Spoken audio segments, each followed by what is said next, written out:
Mark McGwire is staring down the ghosts of Maris and Ruth. He is terrorizing pitchers with his classic home run swing. And all America takes notice. Today, he's in the rarefied air of Denver. How far will he let one fly?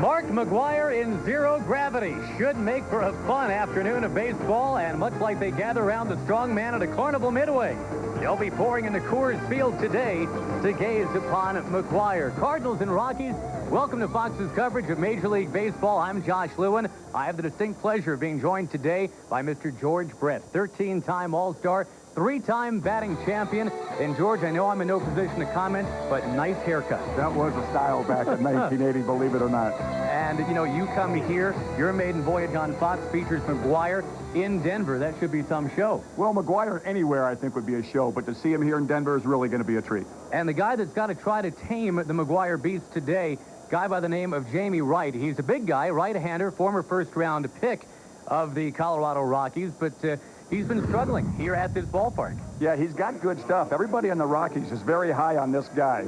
The one problem that he's had 15 innings in which he's given up 58 runs, and when you do that, you're going to lead the National League in ERA, which he does. There's a 23-year-old right-hander, another big guy on the mound for the St. Louis Cardinals. He, too, a one-time first-round pick.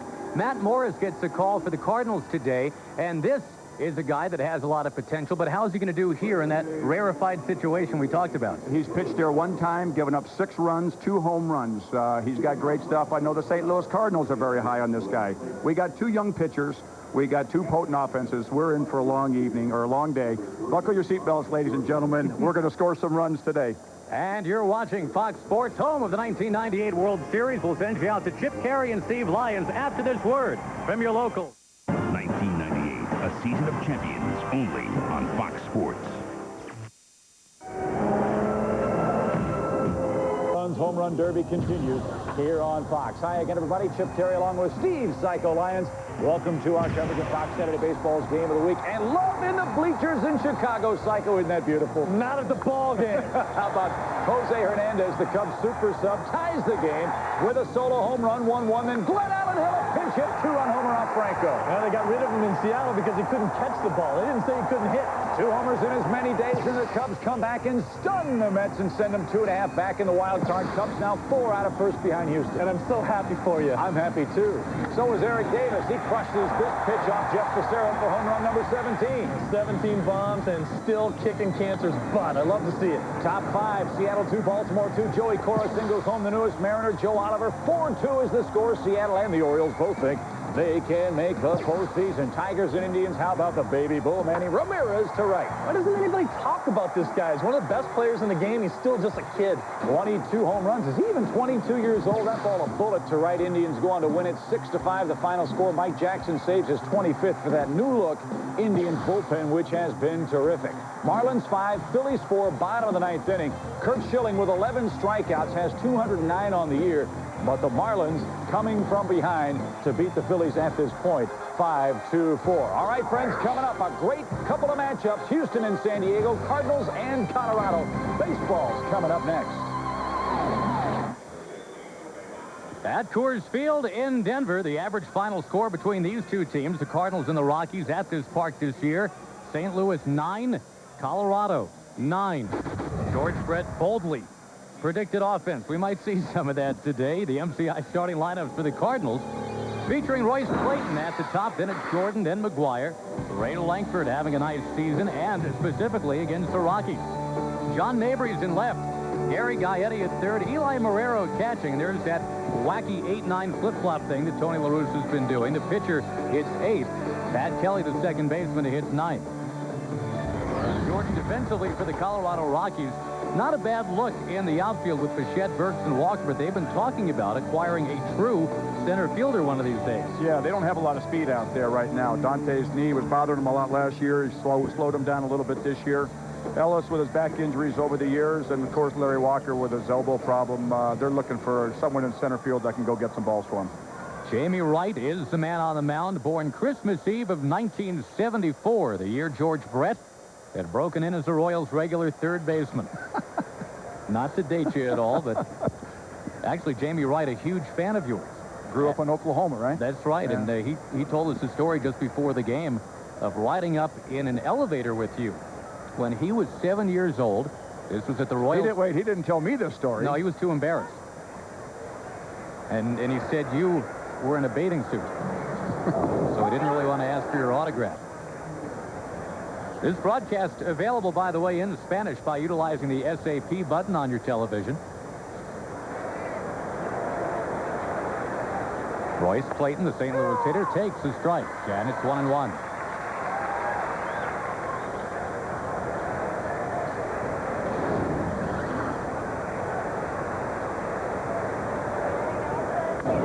We talked about Jamie Wright having to stay out of the big inning. He's wandered into a few of those this season, and it seems like, George, with this St. Louis lineup, McGuire in the middle of Clayton, Jordan, and then Langford and Mabry at the other end.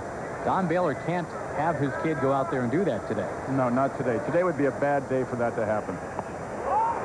His problem is he gets 0-2, 1-2 on hitters and just can't put them away, and they end up getting a little base hit here, and then he gives up a big hit to really magnify the problems. He's just got to do damage control. When the big inning starts, you know, he's got to allow 1 or 2 runs and not the 4 or 5 that's been happening to him. Sure enough, inside. And he goes from 1-2 all the way up to 3-2. He's in danger of losing Clayton. That would not be a good idea to start off the game in this ballpark. With Jordan coming up next, hitting 329.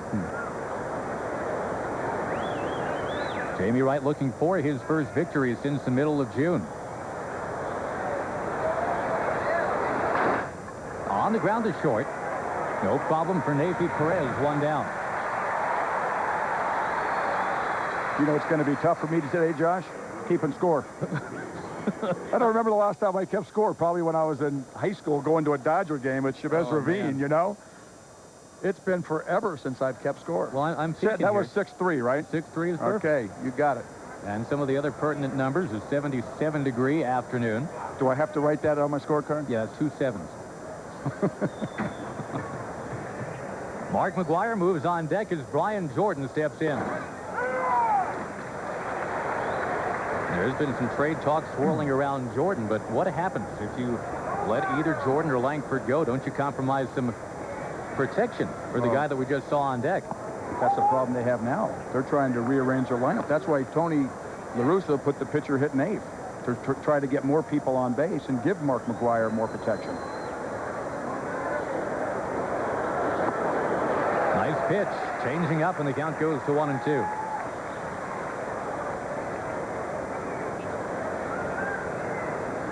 Quite a batting race going on in the National League right now. Jordan checking in 4th.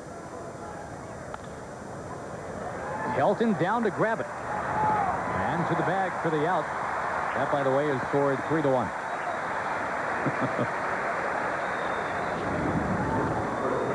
And here now, McGuire. We'd like to welcome those of you watching Houston and San Diego. We'll let you peek in on the Mark McGuire at bat in a scoreless game. McGuire facing Jamie Wright, who has faced McGuire 6 times and never retired him.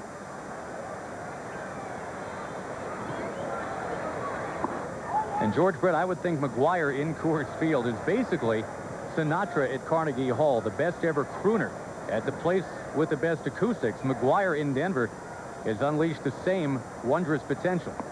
Well, it's just amazing to me how when he takes batting practice, not only his teammates have seen it so much that they don't even pay attention anymore. Yesterday, he hit some balls, and all the Rockies were watching. They were hitting themselves on the shoulder, going, geez, look at that one go. It was unbelievable. And a 2-0 count. Foul ball. That's the effect at a visiting ballpark, too. This past Tuesday, San Francisco hosted Arizona. They drew 12,000 fans. Next night with McGuire and the Cardinals in, 40,000 fans. Well, he was going home, too, because he played so many years in Oakland. But still, a lot of it was to see him. Count runs to 3-1 to him. No score, 2 out. And McGuire in with 43 home runs. That's tied for a franchise record. He walks. The one thing that might derail the run at 62 or more home runs, if they don't pitch to him, He's not going to hit home runs. And he is being so patient. So patient. Jamie Wright has still never retired him. 5 walks and 2 hits? Yep. And if he doesn't catch Mr. Maris, well, that Babe Ruth walks in a single season record seems very doable. That record, by the way, 170. Langford eyeballs the strike. I got a feeling one of those records will be broken this year. If he does not hit the 61 home runs, I guarantee he's going to walk 170 times.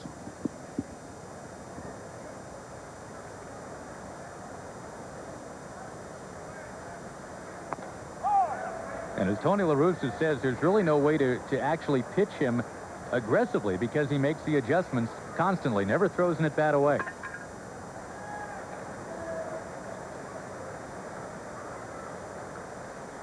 One to Ray Langford. Make it 2-1. I think what Mark McGwire does now, Josh, is he goes up there with a plan, and he stays with that plan. Before, when he came up back in the 80s, he just went up there and looked for the ball and tried to hit it. He never tried to make adjustments. Now he knows what the guy's going to try to throw to get him out, and he'll counter that the way he feels he has to make contact. But not only make contact, but to drive the ball. And this year he's driving it better than he ever has before.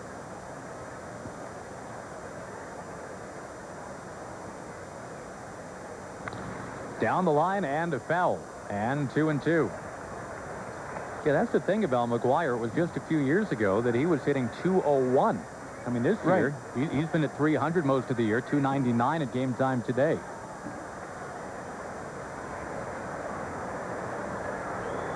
And Tony La Russa has been his manager every year since 1986. Banked into right field. That's a base hit. Ray Langford continues to heat it up against Jamie Wright. 6 out of 13, as a matter of fact, against him. And now 2 on for John Mabry. That's a pretty good swing by Langford right there. He didn't try to do too much with that ball. He's just trying to swing through it, make contact. That's all you got to do here. If you just come up here and you don't try to change your swing, you're going to hit the home runs. But I think a lot of players get in trouble. They come in here and they try to hit the ball too high or hit it too far instead of just going out there and hit it hard. Look out. Bat goes helicoptering up over top of the Colorado dugout. Let's hope that everybody's okay.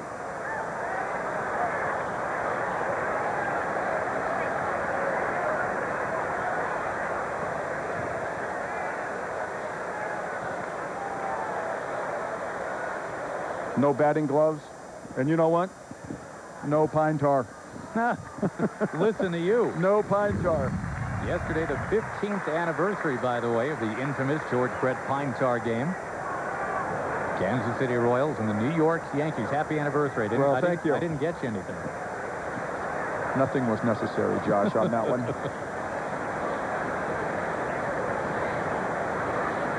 John Mabry's been huge at this ballpark. I know that's true for just about everybody.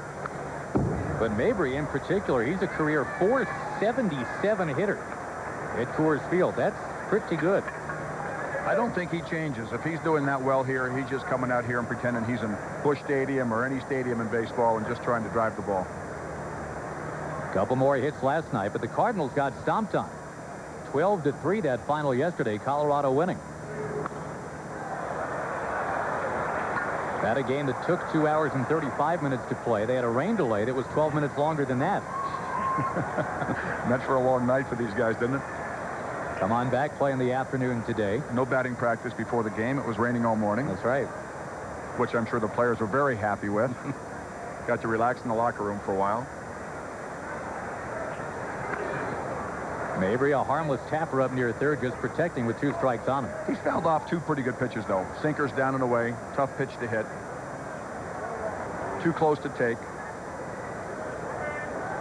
2 feeble swings, but the count's still 1-2 or 0-2.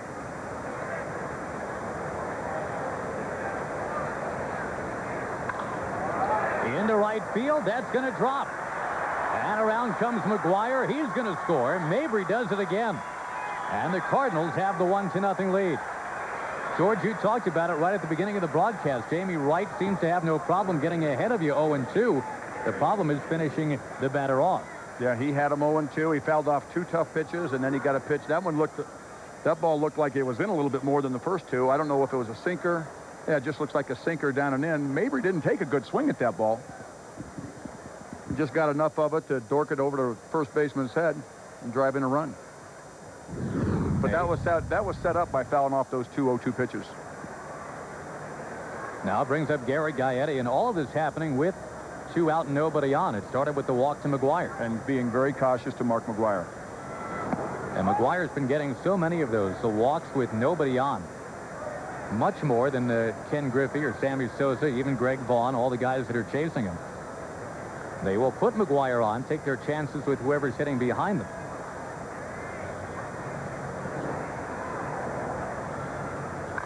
Gaetti taps it to third. Castilla the short way. That will end the inning. St. Louis gets a run. And now the Rockies coming up. We'll see Walker hitting third in the inning on Fox.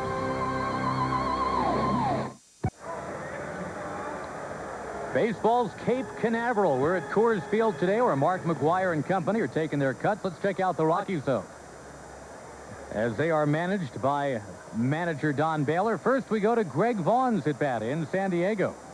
We welcome those of you watching the Colorado-St. Louis game. We're at San Diego's Qualcomm Stadium, a crowd of better than 55,000 on hand here today. The Padres, the leaders in the West. The Houston Astros leading in the Central Division. Padres have runners on the corners, 1 away. And you're looking at Greg Vaughn. 36 home runs on the year for Vaughn. And he hammers that one foul, a ball, a strike.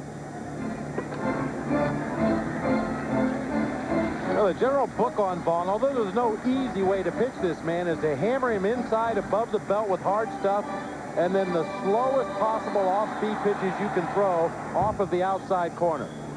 Very strong man, can reach out over the plate and hook balls on the outside corner. It's a lot of towering fly ball home runs.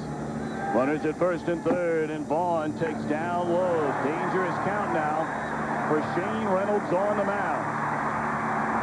Greg Vaughn, in a full season covering the back half of '96 and then all of last year, hit 28 home runs. This season he has 36.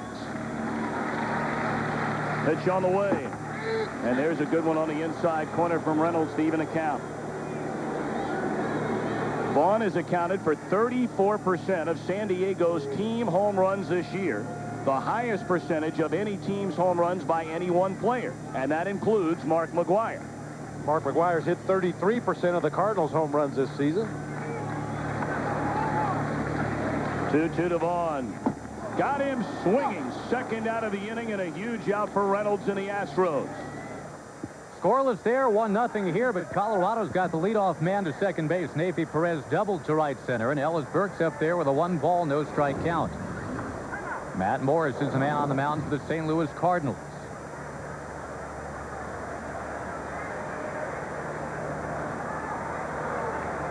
Home run number 16 was yesterday for Ellis Burks, as the slider misses down and outside.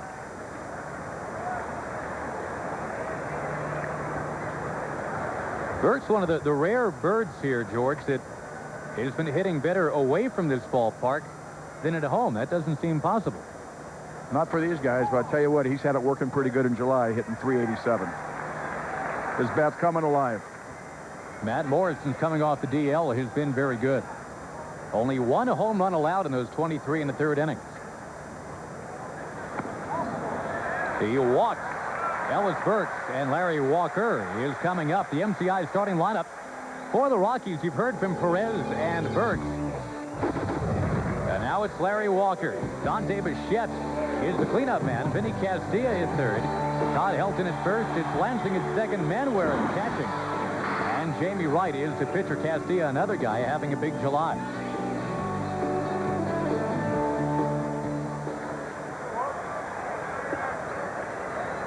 Two on base for Larry Walker.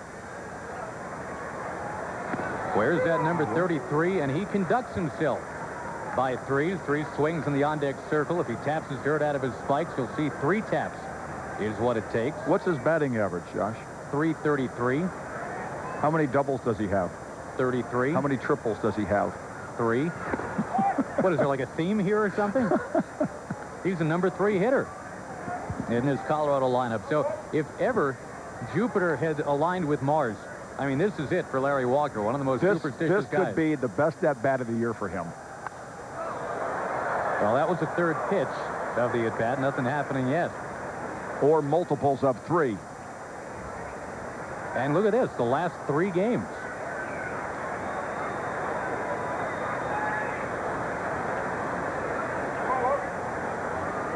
Three-run home run, a possibility. Takes inside, it's 2-2. They say about Larry Walker, when he puts in for a wake-up call, it's at 33 after the hour. Things are microwaved in the Rockies clubhouse in increments of 33s for him. He is that superstitious about it. Bouncing ball. Well, it's a double play, but it could have been a triple play. And let's meet that defense that turned the 1-6-3 double play for St. Louis. We're looking at Mabry and Langford and Jordan in the outfield. Gary Gaetti, the third baseman, who actually ended up on the pitcher's mound yesterday. And did a great job. He did. He's the only pitcher that kept the Rockies scoreless yesterday.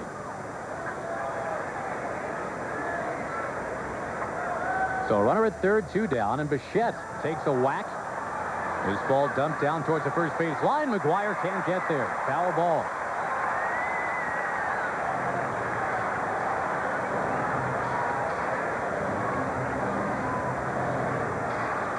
Dante Bichette very much in some trade whirlwind talk right now. There was a big article in one of the local papers today that suggests that Dante Bichette could be a Cleveland Indian, that the deal that is being discussed would bring David Justice here and send Dante Bichette out there to Jacobs Field. I don't understand that one that much. Justice has been a DH pretty much all year, hasn't he? Mm-hmm. All but 16 games. Yeah. Well, they say that Cleveland is looking to get a little stronger right-handed. Bob Gebhardt may or may not be on the phone with John Hart right now. We're hoping to talk to Bob a little bit later in our broadcast today. Foul ball off a broken bat from Dante Bichette. If they trade Dante Bichette, though, George, they're trading the National League leader in hitting. And it's kind of interesting to think that when the Rockies first came along as a franchise, Andres Galarraga led the National League in hitting. They wouldn't have thought for a second about trading Andres Galarraga. I mean, he was pretty much all they had to hang their hat on. Right now, it's not about stats. These guys want to win. Yeah, they want to win. They're drawing 48, 50,000 people a game. They were in the playoffs a couple years ago. And Bichette drifting one towards right center. Ray Langford is there, and that's the inning. An inning that started promisingly, but fizzled. And we are still at 1-0. Fans who found their way west here to Denver. 1-0 ball game right now. The RBI single from John Mabry. Another big crowd and what's turned into a beautiful afternoon. Jamie Wright deals it, and he catches that outside corner. Strike one to Marrero. Jamie Wright had some damage control in the first inning, only allowing 1 run. Great play, first base, Todd Helton. Takes the base hit away from Eli Marrero.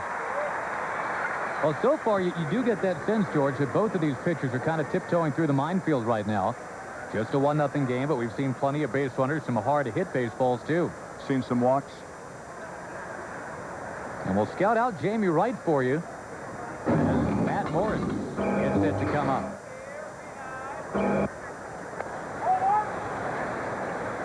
Get you back there following strike one.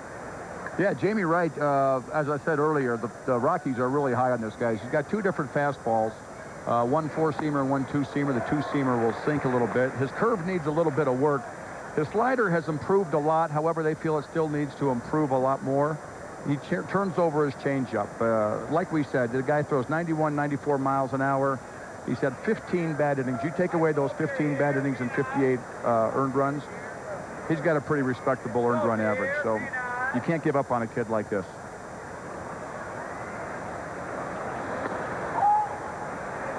Matt Morris not a bad hitter for a pitcher.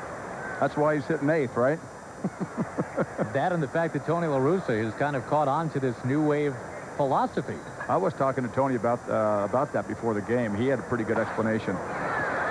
He really did. He wants to get more players, more hitters up on base, hopefully, before McGuire and the RBI guys come up. Usually if a pitcher's, or if your number 9 hitter is going to hit, like in the American League, a lot of teams will treat the number 9 hitter like a second leadoff hitter. They'll put a guy with speed out there.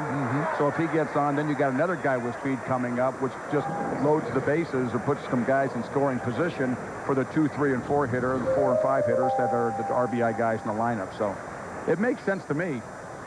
And every once in a while, you catch a break, you get a pitcher drawing a walk like Matt Morris just did, and Pat Kelly, the second baseman, coming up in the number 9 position.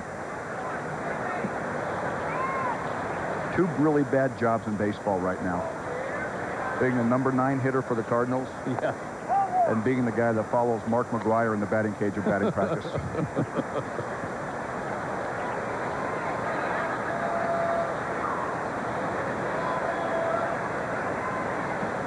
You talked about it with LaRusso when he was in Oakland.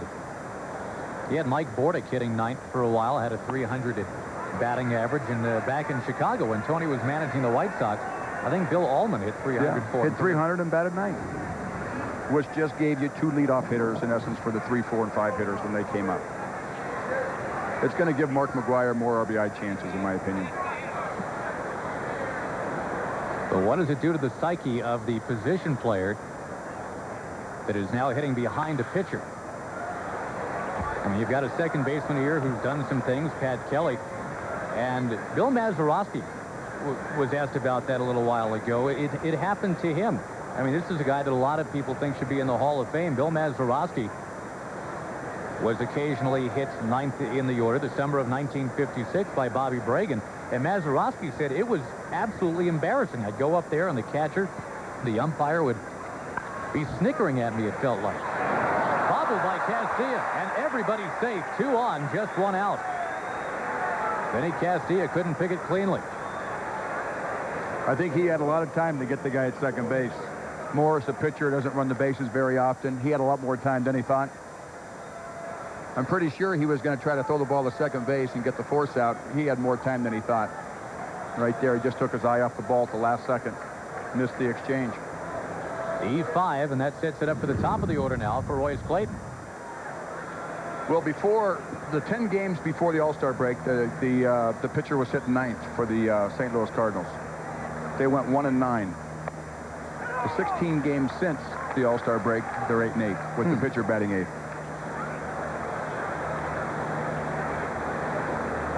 Now we point out too that when the Pirates were messing around with that strategy, they were 22 games under 500. They could afford to take some chances.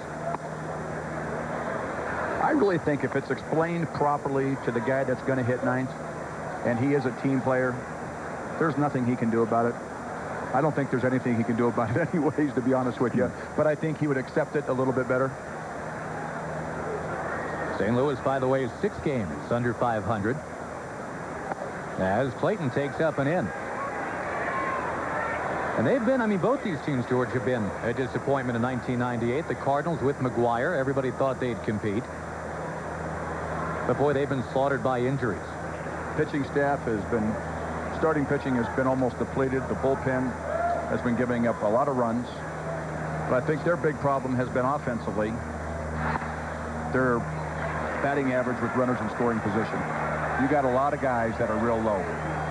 A lot of missed opportunities, and all that does is put more pressure on your pitchers. You saw the numbers moments ago on Clayton. He's had a tough time in that situation that we're discussing. But he's got a hitter's count here, 3-1.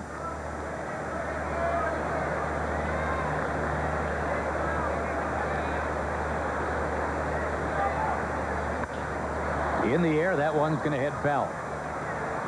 Now, we talk about the Cardinals' injury situation. Maybe the best way to get the point across is to look down at the games played column on the stat sheet, and you see that Mark McGuire is leading the team. I mean, that's the guy who's supposed to be most fragile.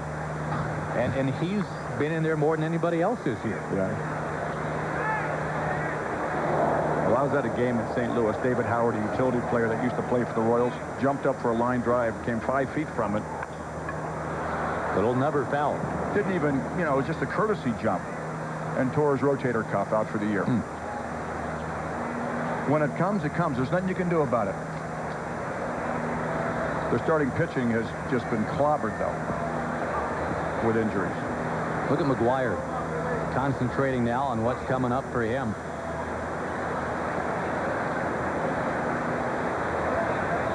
Looks like he's a man on a mission.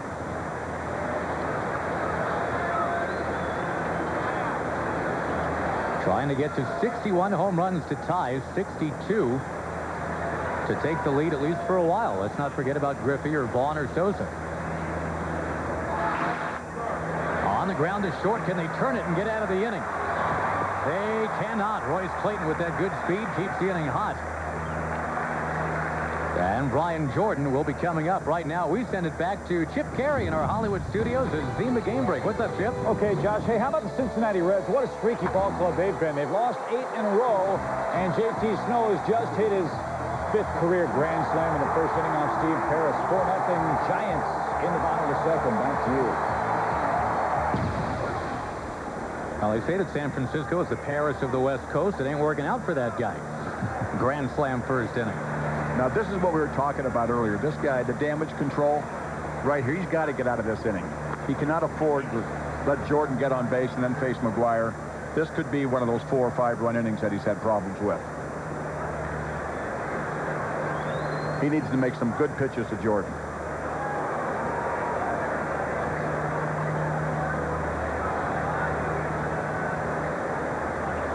Brian Jordan certainly had an all-star caliber season, is in the process of having his all-star caliber season, did not get invited. Would have loved to have been here in Denver a couple of weeks ago. He missed a good time because I was here. You got in the home run hitting contest. Yeah, that was a lot of fun. Did you guys win? My team won. Travis Lee, myself, and Tim McGraw, the country western singer. Tug McGraw's son.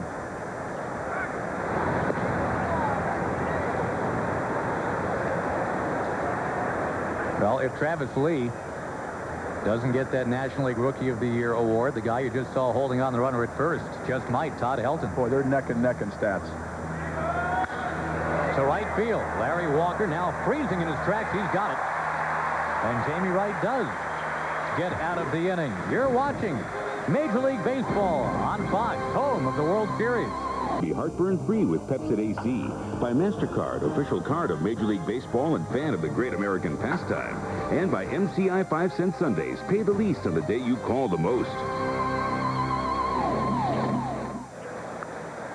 Well, the Rockies and their fans looking for their first 5-game winning streak of 1998. They come in with a 4-gamer, thanks in large measure to the man who's coming up right now. Vinny Castilla has been terrific, really, since the All-Star break. And last night, a pair of home runs. They were back-to-back. They were separated by 3 hours and 40 minutes. There was a long rain delay to fluff it out a little, but that's what they say about Vinny Castilla. When he hits home run number 1, George, home run number 2 is usually not that far behind. Streaky hitter? Indeed. When you see him go into right center, look out, because you know he can pull the ball.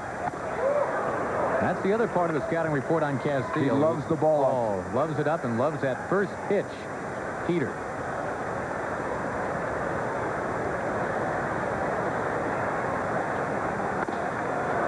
That's probably one of the oldest and lamest cliches to say that a guy is a first ball fastball hitter, George, but with this guy, especially when he gets it there, he can hurt you. I think the home runs he hit yesterday, one was in the middle, which is a red zone, and one was, I'd say, up, maybe up and in, a hanging breaking ball or slider that he hit in the seats. Both of them, as you see, are in the red zone, which is a no-no for pitchers. In the left field, base hit Vinny Castilla, a 12-game hitting streak for the Colorado third baseman. Sure. That's pretty good swing for an 0-2 count. Pretty good swing. You just try to get a fastball by him, middle of the plate, maybe a little middle in, up a little bit. And that's the first time he's hit the ball off Matt Morris. He had come in 0 for 8. He's got a great swing, Castilla. And this guy from the left side, Todd Helton. I was in the home run hitting contest with him. He was on a different team. He can hit him a long ways. Pretty good athlete, too, back in college, wasn't he? You bet. quarterback at the University of Tennessee. And that's one thing about Todd Helton. Everybody talked about the tough act he had to follow, trying to replace Andres Galarraga. Helton used to that storyline. He succeeded Heath Schuler, his quarterback at Tennessee. So he knows what that pressure's all about. And Clint Hurdle, hitting coach and first base coach for Colorado, says he loves his work ethic. It's almost like, what can I work on today? And Clint Hurdle, a former teammate of yours, said about Helton that it's almost like when you were playing, that George Brett never stopped trying to improve till the day he retired. Well, once you get content in baseball, you might as well walk away. Everybody can improve a little bit in every facet of the game. And I'm sure right now the Colorado Rockies are very, very happy with the year that Helton's having. 289 batting average, 17 home runs, 55 RBIs for a rookie. He's not going to be no Andres Galarraga his first year, but I'll tell you what, in time, I think he's going to make a mark in this game. Don Baylor says he swings like a young Mattingly. I think he's got a little more power than Donnie had. Up and in. Donnie had a couple years in Yankee Stadium where he hit a lot of home runs, but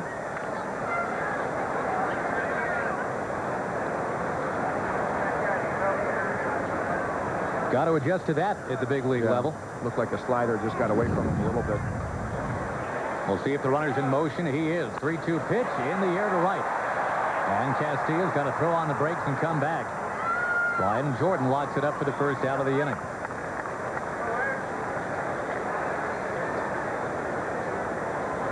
That's a very mature rookie, though. How many 24-year-old player reps do you figure there are in baseball? I mean, this is the guy that all the Rockies say, we want him in there with the union. We want him representing us. He's a rookie. So, in other words, he was one of those guys that went to college, that actually went to class and played sports at the same time. Sounds like one of the few, huh?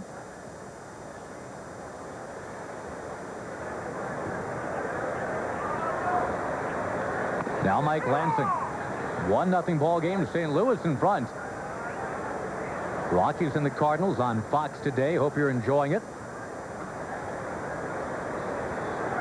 McGuire, by the way, will lead off the St. Louis third inning.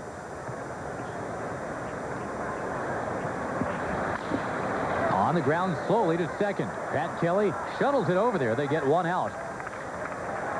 That was a good play getting the lead runner there. When it was first hit, I didn't think he would have a chance. 8 and 9 in the order coming up now. Manwaring and then Wright.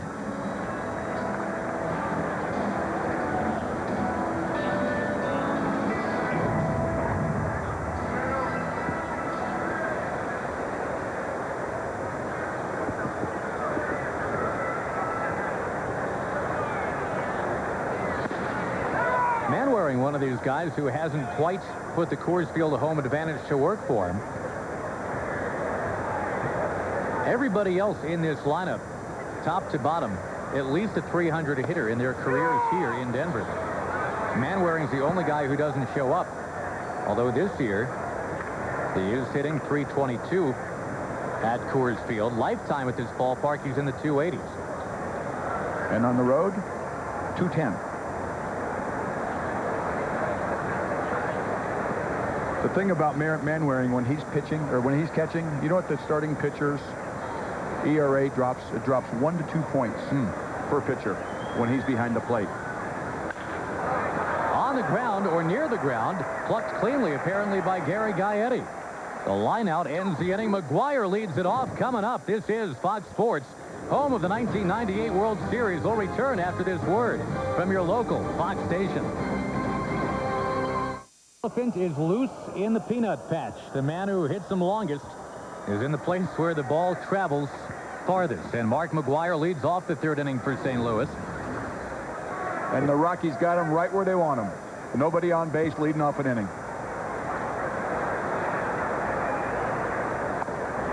Came at him. High cheese, and McGuire couldn't get the 95-mile-an-hour heat.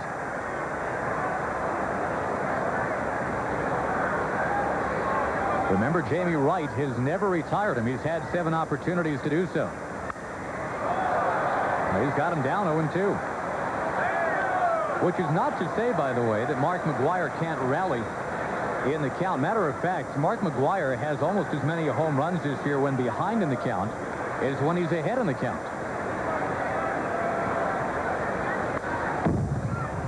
Rams it foul, more 94-mile-an-hour heat. You break it down with Mark McGwire, it really doesn't seem to matter where the pitcher has him. McGwire seems to somehow get it done. In the air. Deep left field. Bichette drifting back on it. And McGwire can't quite get it out. Dante Bichette went all the way back to the 390 mark, and Mark McGwire just missed what would have been number 44. I think it was a fastball. I think it was a fastball a little down and away, and he just got under it just a little bit. He had a great swing at it, though. Just skied it. I think when he hit it, everybody in the ballpark thought it was gone because of its height. But I tell you what, I love watching his swing. It reminds me a lot of the things that Charlie Loud tried to teach a lot of players, to swing through the ball. I think everybody in the ballpark thought it was a home run, but Mark McGwire. Mark McGwire, as soon as he hit it, he knew he missed it. Now Ray Langford, and he takes a strike to level the count at 1-1. Now just watch how he swings. Just watch how he gets through that ball.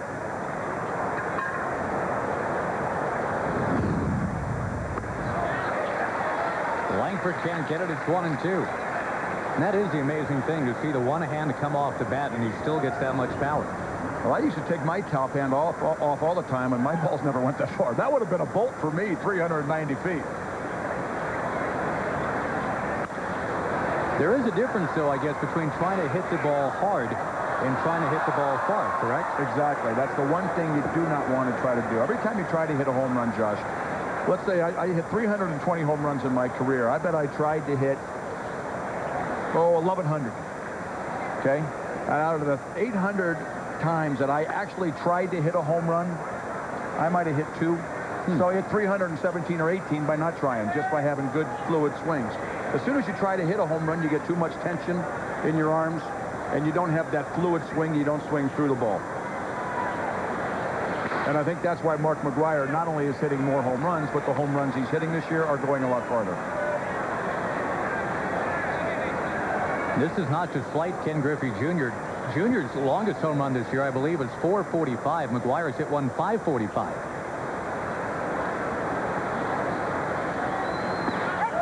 On the corner, strike 3 call. Ray Langford seems to have a dissenting opinion on the matter. But that is the first strikeout for Jamie Wright.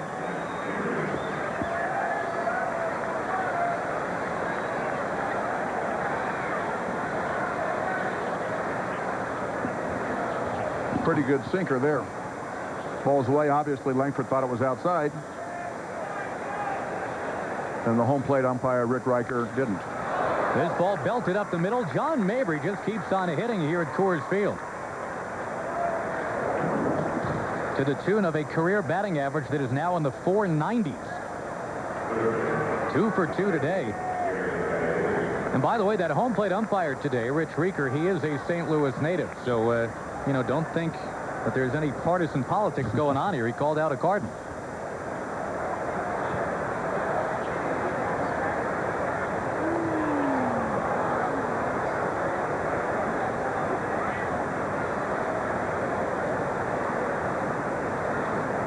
You know, I was talking to Gary Gaetti before the game. He and about 4 of his teammates own this race car, small percentage of a race car. Mm-hmm. And every time the race car is the name of the car is the Clean Shower. It's car number 8. And every time Mark McGwire hits a home run, who happens to be part owner of the team with Gary Gaetti, they put the new number, home run total, on the back of the car.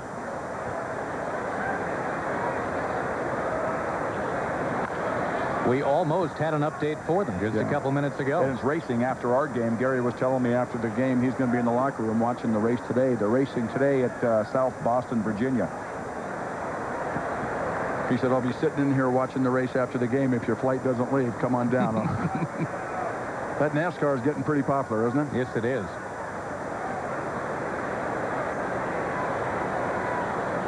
2 strikes to count to Gaetti.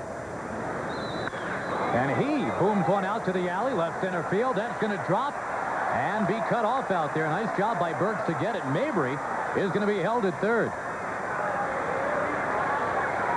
Burks obviously experienced playing it here at Coors Field. He knew just to run to the spot where he figured the ball would end up. By cutting it off, he holds Mabry at third base. Well, Gary Gaetti right there, he really didn't take a full swing at that. The count was 0-2. He was just trying to protect. Looked like he was fooled on the pitch a little bit. Yeah, pretty good swing there on TV.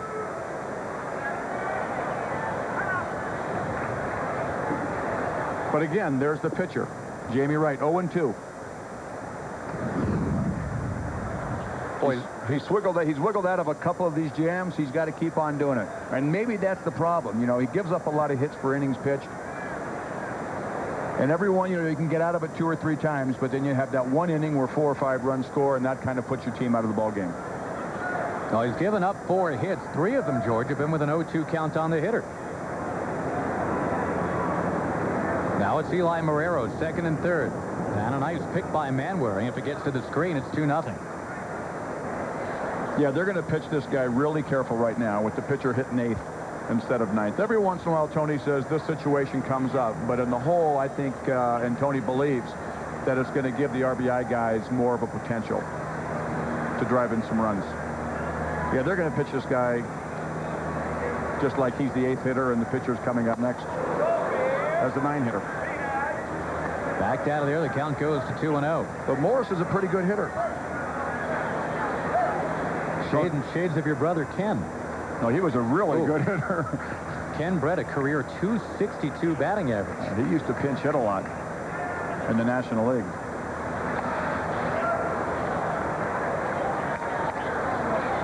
Now they will go ahead and put him on to set it up for Matt Morris.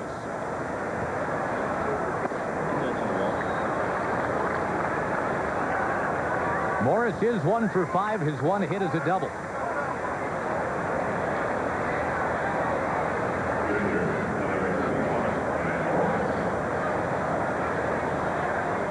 And he walked in the second inning today. So not only is he a good hitter, he's got a good eye, too, right, Josh? Yes, today anyway. Very good eye, very good eye.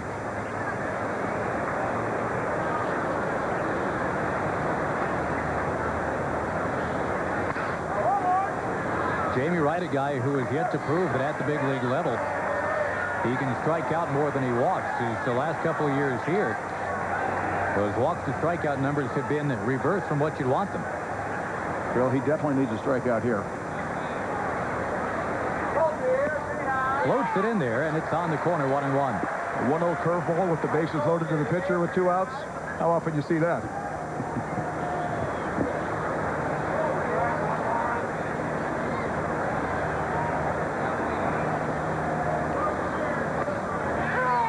Good slider. Now he's just got to get one more. A couple of 6'5" right-hand pitchers staring each other down. Both of them first-round picks. Morris in '95 by the Cardinals. Wright in '93 by these Colorado Rockies.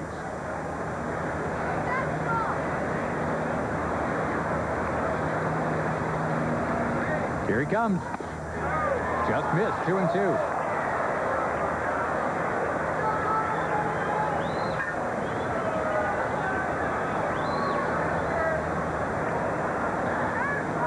All this happening with 2 outs. Mabry, Gaetti, and Marrero aboard. 3 balls, 2 strikes, and the runners can get going.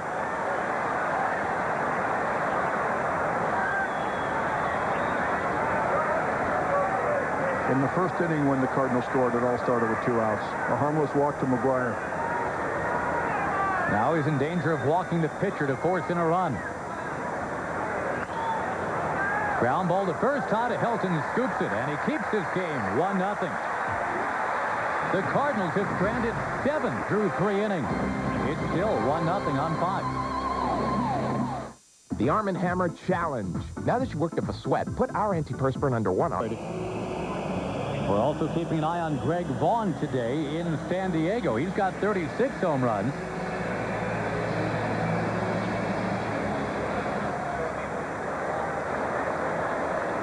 I don't think you give Greg Vaughn the take sign. Or Mark McGwire, for that matter. Oh, he hit it hard into right field. Drifting back, Derek Bell at the wall. Goodbye!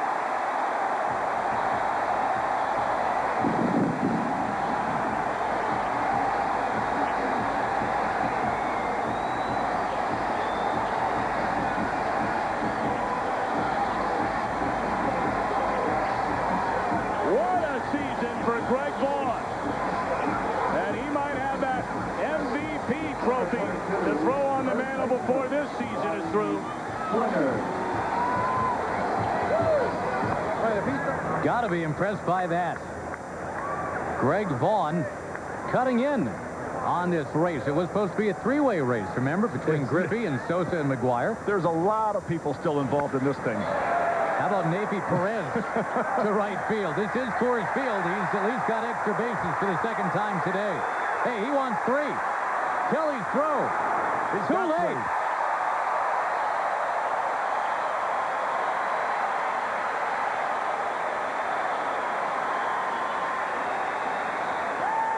A double and a triple in 2 at-bats for Nafy Perez. It's a 1-out triple. Jamie Wright had bounced out, leading off the inning.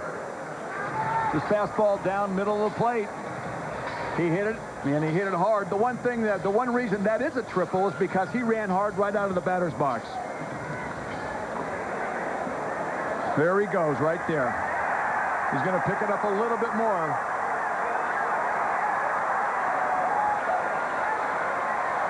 Into right now. And now it's Burks for extra bases. Colorado ties it. And Burks has been on base twice. It is 1-1 in Denver. Ellis Burks is getting hot.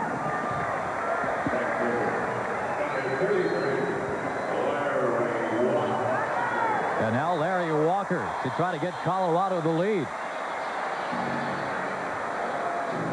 Fastball down the middle. It looked like the one thing he didn't want to do there with the third baseman, runner on 3rd and 1 out. You don't want to hit a ground ball to the third baseman. You can hit a ground ball to the shortstop, second baseman, a fly ball, any outfielder, and you're going to score a run. He just wanted to make sure he stayed behind that ball and ended up getting a double to right from it. Well, this is the guy last year we were talking about with all the home run accolades. 49 of them to lead the National League last season. Now, of course, we're talking McGwire. And in kind of an ad hoc addition, Greg Vaughn into the mix now as he's got 37 along with Sammy Sosa. You just saw it live here on Fox. Heading up the middle. Base hit for Larry Walker. Colorado takes the lead.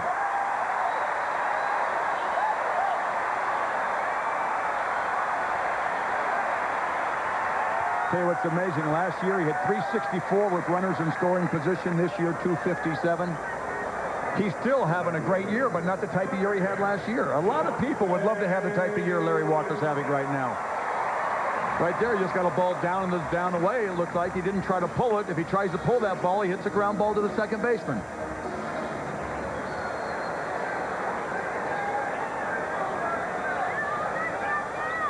Nicely done.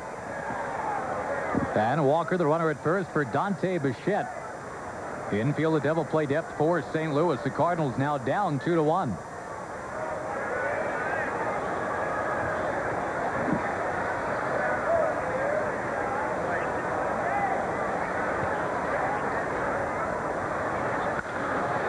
In the air, right field.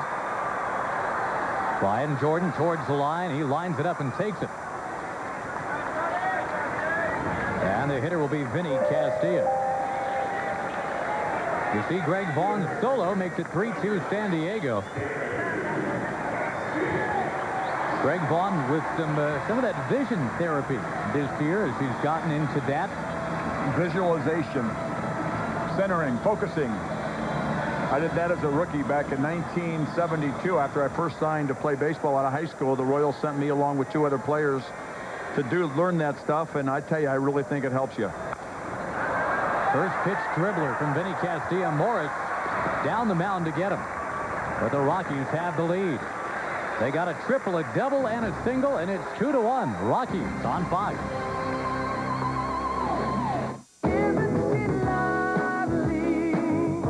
only on Fox, home of the 1998 World Series. Rockies now leading 2-1. Pat Kelly leads it off here in the Cardinals' fourth. Josh Lewin with George Brett. 13-time All-Star, number 13, all-time in the hit parade.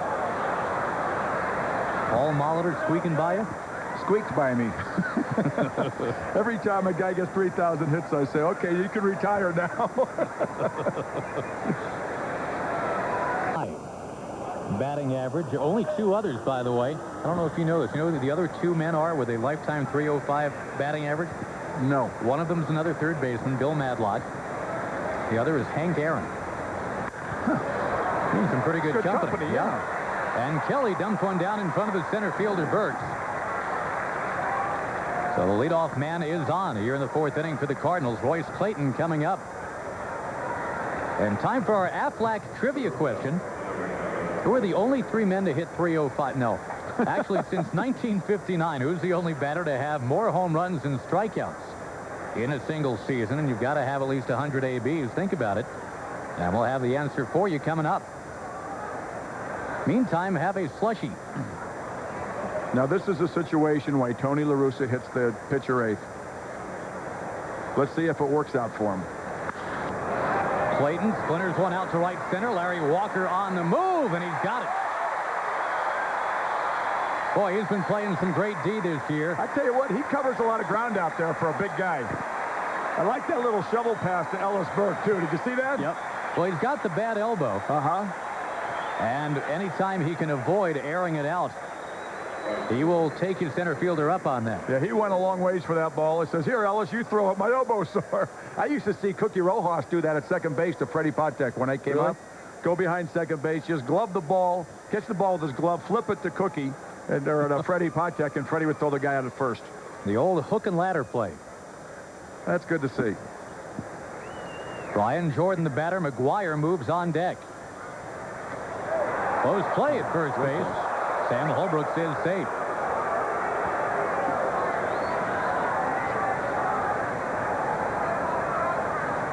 Yeah, that was real close. If he throws over again, I'll guarantee he dives head first. Back into the bag. On the ground to third. Will McGuire stay on deck? Yes, he is stranded there. He will not bat with anybody on base. Instead, he'll lead off the 5th. Now we play the bottom of the 4th. 2-1 Colorado. Rockies 2 and the Cardinals 1. A seemingly tame affair to this point here on the rarefied air. Todd Helton takes and strike 1 called. What happened to my prediction? I didn't think it was that fearless a prediction, quite honestly. You've got. I went out on a limb on that one too. The thing I have going for me right now, Josh, is if something happens, both bullpens are struggling too. Todd Helton dumps one into left field. See, here we go. Mike Lansing will be the hitter. Let's see if we can get that Aflac trivia question answered here. Since 1959, the only batter to have more homers and strikeouts in a single season. And the winner is... I know him. That's you. That's me? Yes. I won that, really? Congratulations. I should have known that. Did you know that? Well, I knew I only struck out 22 times one year, but I didn't know I hit 24 home runs that same year. Nobody's done it since Vic Powers. I've heard of him, too. Tig Flazewski had a run of it in the 50s where he did that for a couple of years, but that's a dying art. There's a ground ball to short. Cardinals trying to turn 2. Yes. Lansing, who was supposed to have a huge year, has not, and he hits into a double play here in the 4th inning. Kelly really does a good job staying in on that ball. That ball wasn't hit that hard. Clayton gave him a good feed. But watch how he hangs in there on that hard slide right there. Did a good job.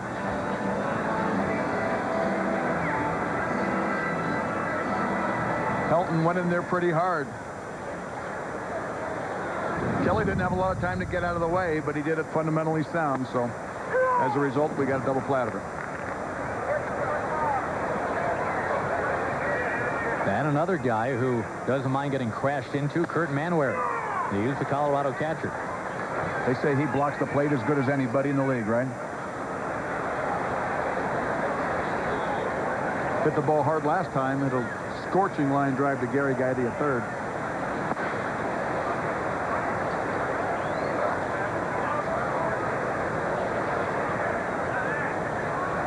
Facing Matt Morris, one-time Seton Hall Pirate. This ball scorched, but there's Kelly to pick it behind the bag. He throws out Manwaring. And that'll do it. It's a 1-2-3 fourth. And it's still 2-1 Rockies at the end of 4. McGuire due up first. He is leading off here in the 5th inning, a 2-1 game. And we welcome those of you watching San Diego and Houston. Already Greg Vaughn has come through as he pumped one out. Mark McGuire came very close in the 3rd inning, but Dante Bichette caught up to it back on the warning track. Also a walk today and a run scored for Mr. McGuire. It's 2-1 Colorado. And strike one taken.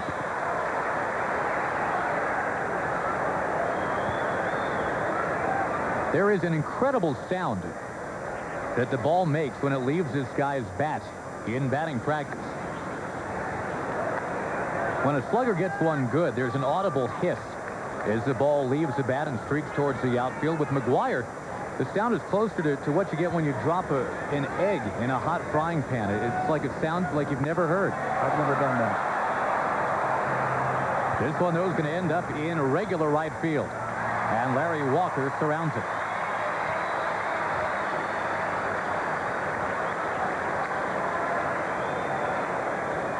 Couple of fly ball outs. He had 3 of those yesterday. But he is coming on. The last 2 years have been incredible, and we've talked about the difference between when he first came up and what he is doing now.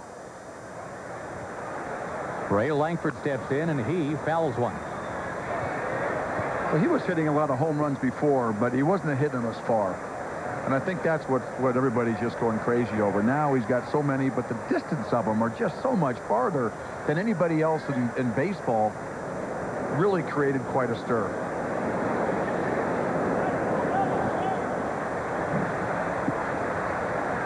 Langford takes. It is now 1-1. But we'll compare and contrast for you 1988 to 1998. We'll get that done for you in just a moment. You really have to try and break it down. As Langford breaks one into center. Burke sailing back on it near the track. And he'll take care of it. What can you show us here, George, the differences between 88 and 98? Well, you can see right here in 1988, he held his hands kind of out in front of him. 19 right here. And in 1998, how far back they are. Watch when he strides now and he starts to swing. He'll keep his top hand. He'll keep his top hand on the bat right here. See that now? Watch. Now watch in 1998. Watch how his hand comes off the bat. See how he gets through and he's not leaning back like this. See how he's leaning up like this? That's what's causing the distance. That's taking the 440-foot home runs that he used to hit back in 1988. Now you get the body going through. You get extension with your arms, swinging through the ball, getting better rotation on the ball. That's creating all the distance. Down the line, fouled by Mabry. And they are going incredible distances here in 1998. Batting practice, of course, has become a sideshow. In every ballpark he goes to. That's the truth.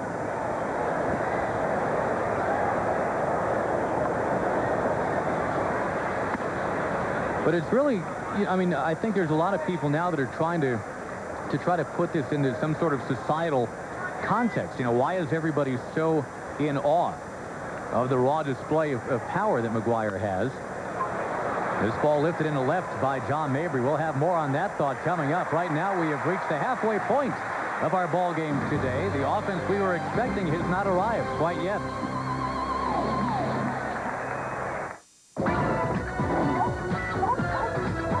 In Denver, it's the Rockies 2 and the St. Louis Cardinals 1. Mark McGuire with a couple of fly balls and a walk to this point. And we can kind of settle down and let the rest of the ball game take over for a while. It's our pleasure to welcome Bob Gebhardt to the broadcast booth, the general manager of these Colorado Rockies, who right now are on a pretty nice streak. You guys trying to make it 5 in a row. Yeah, we're playing a little bit better since the All-Star game, but, you know, we had a lot of catching up to do. We have not, over the course of the season, played nearly as well as we had expected coming out of Tucson, Arizona. But hopefully this last third of the season we can pick it up and win some ball games. And the other expansion brothers that came in with you, the Florida Marlins, with what they did last year, did that make it harder this year? Did you feel like you had to come out and win a World Series now? No, I don't think so. You know, we've been on different paths since day one in the expansion draft. It certainly was a great accomplishment by the Marlins, but again, we all have to worry about ourselves, and we tried to put together the best club as possible for this 98 season. This ball on the ground, base hit right field with the boss in the booth. A raise for Jamie Wright. That's right. Well, if he was rolling on his VCR, he's going to hold you to that, I'm sure. Navy Perez will be coming up next for Colorado. And, you know, right now, Bob, I would think that at this time, July the 25th, we're 6 days away from the interleague trading deadline. Everybody in baseball is wondering who's going where. And you see stories like that showed up today in the local paper. They're talking about Dante Bichette in about a half a dozen different cities right now. Do you guys anticipate making a move with anybody? Well, we're certainly talking to a lot of clubs, as everybody is. This is the time of the year that you've got a limited number of days to try to get something done before the trading deadline. But, you know, a lot of people forget the trading deadline is there, but it doesn't make it impossible to make the trade last year. We made the Eustacio-Eric Young trade after the deadline. You just have to do some things with the waiver wires. But we're talking to a lot of clubs, and we would like to do some things if it helps put some... Now looking for perhaps a bunt single. At the very least, move this man along, try to open it up in a tight 2-1 affair. There's the bunt. He pushes it past the mound. He just might have it. He does. What really hurt right there is our pitcher. The pitcher for the Rockies was on first base. Not an experienced base runner. That's right. He would have went to third base. Yeah. Bob Gebhardt was trying to wave him on to third base.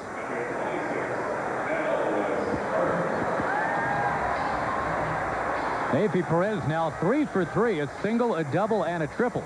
Just a perfect bunt. He gets it by the pitcher, gets it by the first baseman, broke back to the bag in a sacrifice situation. Tough play. Second baseman was coming over to cover first. Mark McGuire thought the pitcher was going to get that, and he couldn't get to it in time. Now Ellis Burks.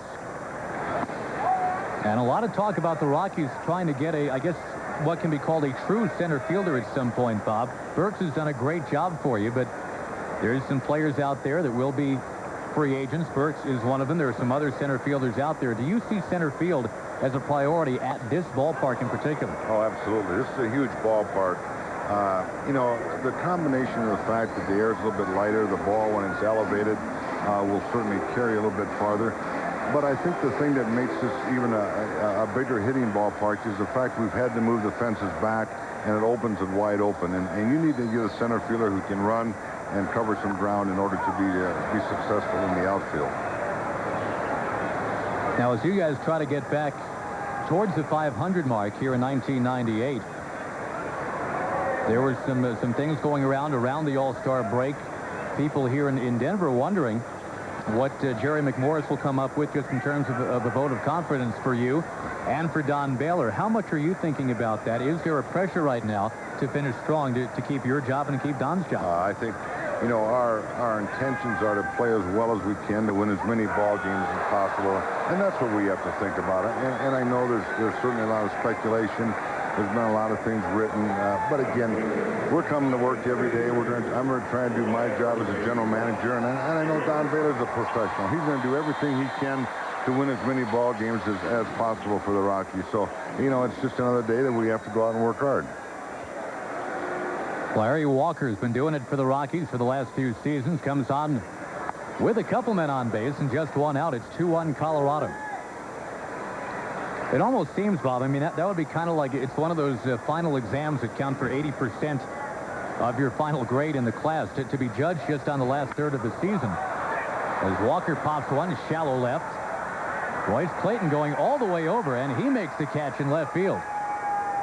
Well, I don't think it's quite that way. You know, each and every year, Jerry McMorris, the ownership group, they evaluate my job at the end of the season. We evaluate Don Baylor's job, and this is no different than any other season. You know, it certainly makes for better print in the papers to talk about it because we're struggling a little bit. But again, it's no different than it's been in the first 5 years. And the team is playing much better since the All-Star break. Right now, a 4-game winning streak, trying to get it to 5. Dante Bichette dreams one. Great play. Royce Clayton dives, grabs it. And what could have been a big inning does not blossom. Bob, thank you very much for coming in. Good luck to you guys. All right. You deserve great things. Thanks so much for coming in. It's still 2-1 for Bob Gebhardt's team on Fox. Today's game summary brought to you by B.F. Goodrich. The Cardinals left 7 on in the first 3 innings of this game. Neifi Perez, a homer, shy of the cycle right now. And Mr. McGuire, well, he's still on that Maris pace. He is also on the Babe Ruth walk pace of 1923. 108 walks right now. If he ends up with 170, that would tie the all-time major league record for a single season. Ball 1 buckles back Gary Gaetti. He'll be followed by Marrero, then the pitcher Morris.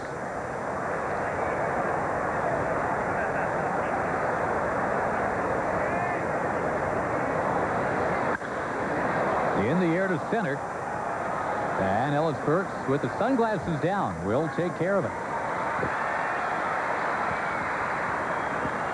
Folks, tomorrow on Fox News Sunday, don't miss an interview with baseball commish Bud Selig, 8 a.m. Central, 9 Eastern and Pacific, 10 a.m. Mountain. It's only on Fox News Sunday.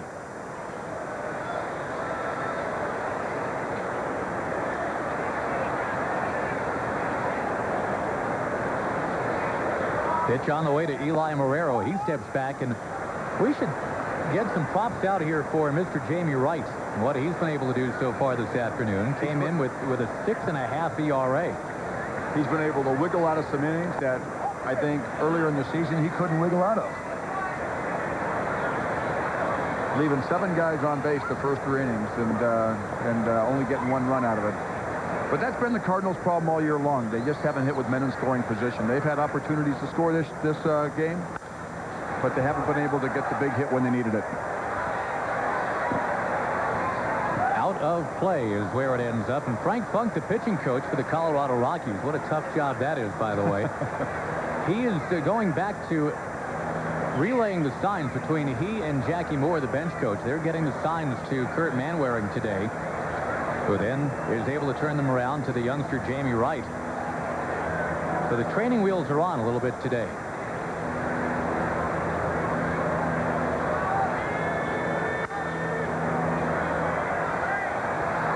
So right field towards the corner. Larry Walker over, won't get it. But I guess the thought being, George, maybe with a 23-year-old guy who's struggling with his confidence, it's a way to say, look, we're going to do the thinking for you today. Just go out, do what you can physically. You've got a great receiver in Kurt Manwaring. Look how he settled down today. Yeah, that's a good point. That's a really good point. You know, we said in the opening that both guys had good stuff. Both guys have really good stuff, and they're proving it right now. I think everybody at the start of this game thought that we were going to have a high-scoring game with 2 young kids pitching against 2 good offensive clubs. Base hit to left for Eli Marrero. And let's face it, you don't exactly have to be Nostradamus to dial that up. I mean, you've got 2 23-year-old kids hooking up in the pitching matchup today, or at Coors Field, where the ball travels supposedly 10% farther than anywhere else. You've got McGuire, you've got Castilla, Walker, Bichette. And what we've got is a 2-1 ball game. Yeah. We got that pitcher's duel in Denver, Colorado.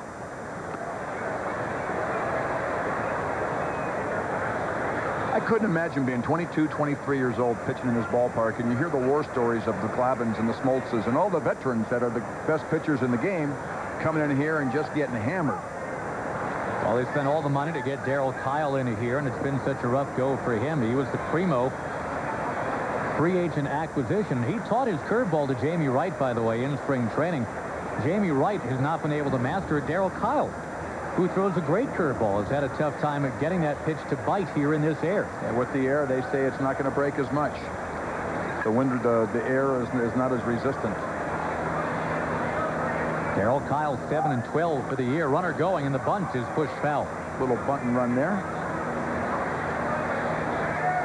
What do you think about running at this ballpark? The Colorado Rockies, under Don Baylor, have been doing a lot of it, not successfully this year, but in the past, it always seemed like, hey, we're going to hit home runs. Let's also steal some bases. Well, if you got team speed, I don't see anything wrong with it. And one thing that happens when you run a lot, the hitters get a lot more fastballs. The easiest pitch to hit out of the ballpark is a fastball. If you got good team speed and you're running a lot, your team's going to see a lot more fastballs. The bunt from Matt Morris, and Manwaring's play is to first.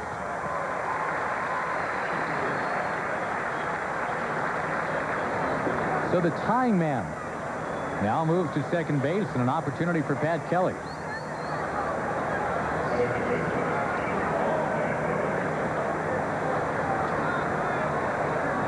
Last year, the Rockies with a 200 homer and a 200 stolen base year. And they've done that, or had done that, 2 years in a row. That had never been done before in baseball. This year, though, the stolen base totals are way down. Among the things that the Rockies are struggling with, they've only stolen 39 bases this year, and they've been caught 39 times. That's hard to do. You look at the success ratio of catchers throwing out base runners, it is not very good. And to be 500 in stolen bases is struggling.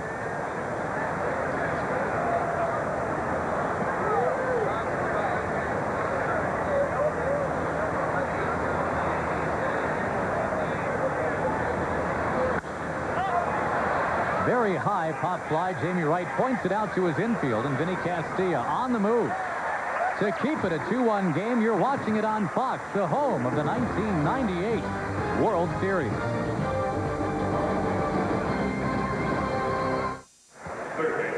The two young pitchers doing a nice job so far. It's 2-1 Colorado.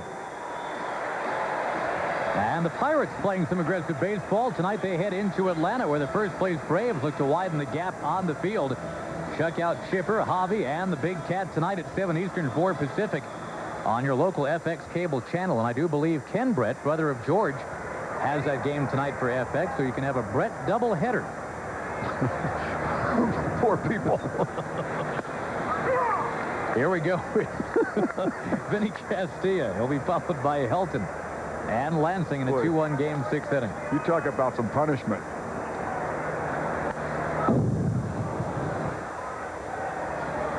Vinny Castilla right there in the home run race. 33 of them. He had a couple yesterday. Vaughn, you saw live here on Fox, got his 37th this afternoon. And the former Rocky, the Big Cat, Andres Galarraga, also with 33 home runs. The original Big Cat, Johnny Mize, is the guy that has been caught by Mark McGwire. All-time St. Louis Cardinals record for most home runs in a season. Strike called, Castilla down. There's that good curveball we were talking about earlier. He changes speeds on it real well.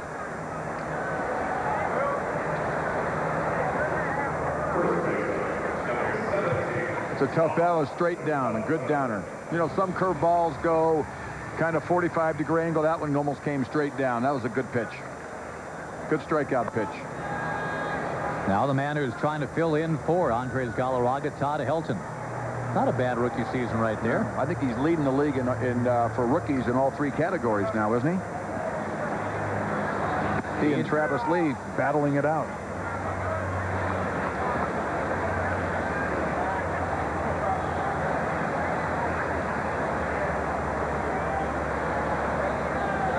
You see this a lot when a young pitcher comes into the dugout, how the pitching coach will go over there and try to calm him down. A lot of times that happens after a big inning, but sometimes they go in there and tell him he's doing a great job just to keep his confidence up. Now Donnie Baylor reiterating what same thing Frank Funk told him. Telling him he's doing a great job, just keep hammering away, things will be all right. Check your heart. Don Baylor, one-time St. Louis Cardinals hitting coach. And the man who suggested that Andres Galarraga come here in the first place. Galarraga with that 33 home run season.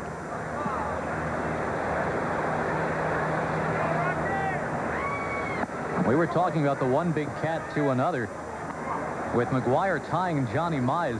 Johnny Mize also had a 51 home run season, that with the New York Giants.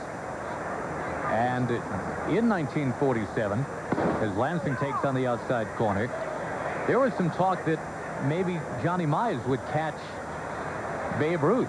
I mean, the record then was 60. He ended up with 51. Ground ball slapped to third. That should be the inning. It is the inning. It is still 2-1 at the end of 6. And Fox Sports, home of the 1998 World Series, will return to Denver after this word from your local Fox station. You're watching Fox Saturday Baseball Game of the Week. Jamie Wright back to work, and so far so good for a man who came in with an ERA of 6.5. Worst in the National League, and he is shutting down almost airtight a very decent St. Louis Cardinal hitting attack. Clayton, Jordan, then McGuire here in the 7th inning. He's still throwing pretty hard, 91 miles an hour.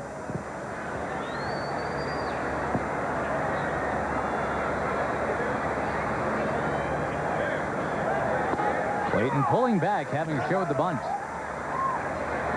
Clayton has bounced out a couple times and lined to right.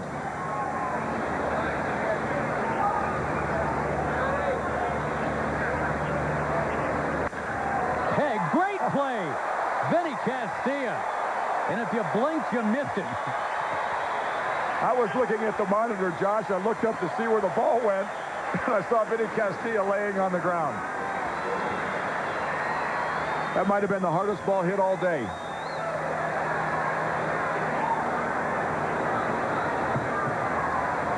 A phenomenal catch by Vinny Castilla. Even in slow motion, this is going to be impressive with how quick it leaves the bat. Now the curve rolls in there. Castilla, you hear so much about his offense, you forget sometimes that he can lay out and make that play. He's got a bazooka for an arm, too. Yeah, he's a good defensive player. Only made 7 errors all year for a third baseman. That's extraordinary this time of season.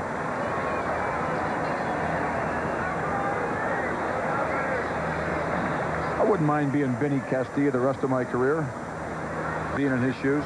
Here's a fly ball from Jordan. That is well hit. This ball heading towards left center, and it is tracked down and then dropped. Jordan will speed around to third. Ellis Burks lost the ball and his glove, not necessarily in that order. And with the tying man at third, it's McGuire coming up.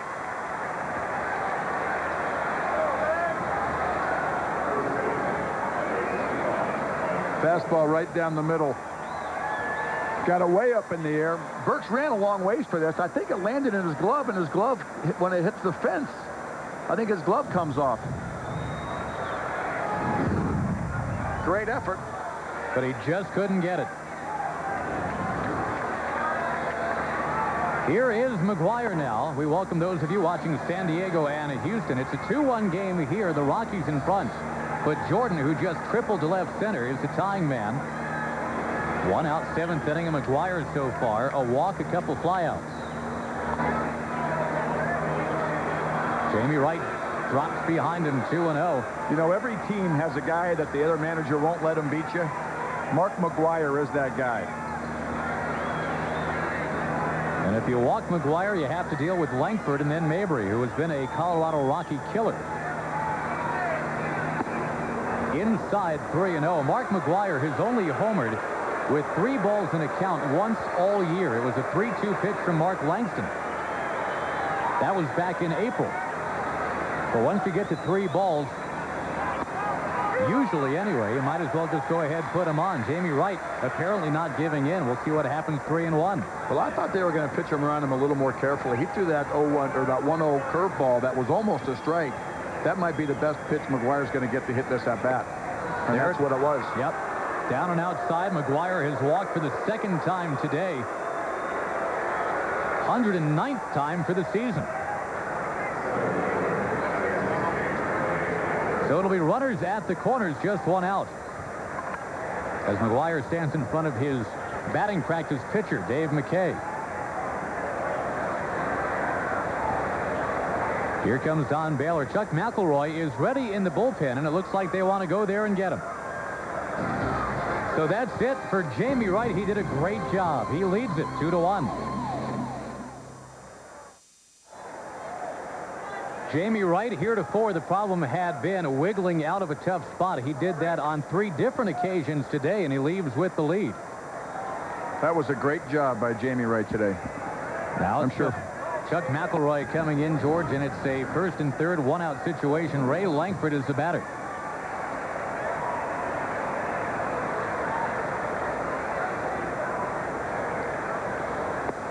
And quickly, Langford hops ahead. This guy's had some success against Chuck McElroy. McElroy having a very good season. But Langford, 6 out of 17 against. Actually, 6 for 19 against McElroy.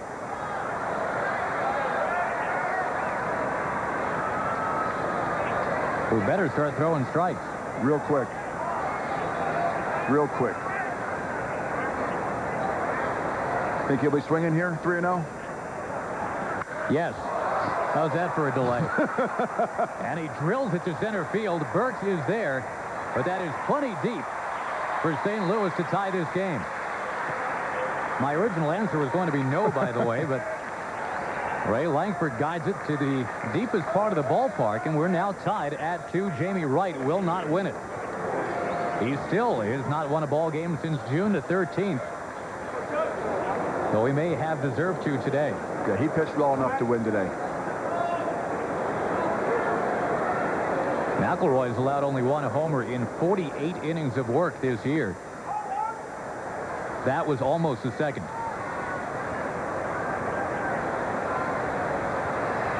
The thing you don't want to happen right now is for the Cardinals, if you're Jamie Wright, to score a run, because that run is out there. Won't happen. He'll get a no decision. It's a 2-2 game at the stretch in Denver. You're watching it on Fox.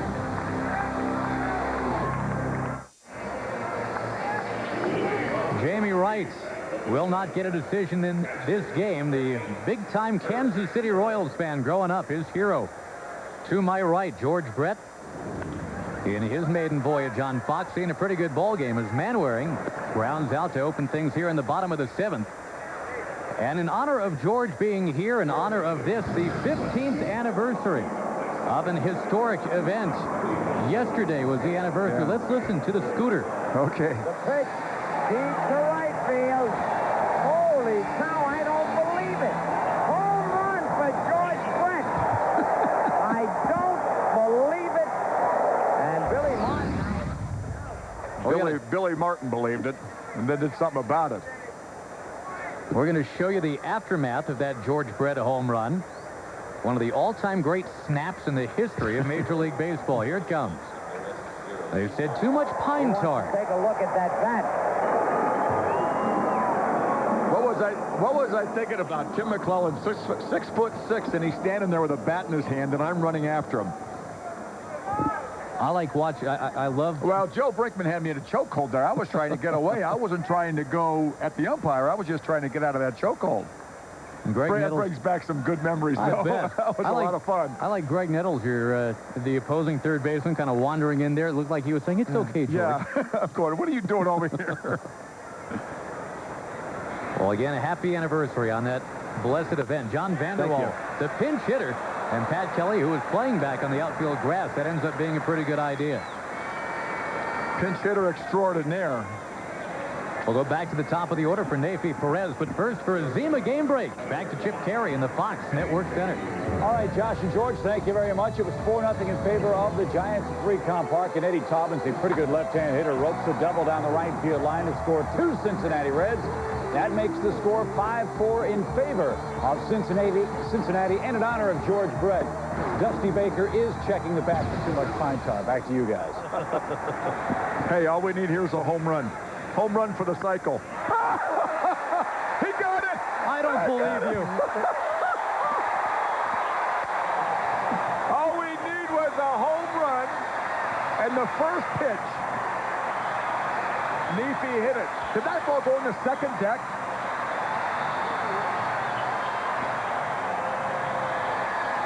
We called you Nostradamus, and we laugh.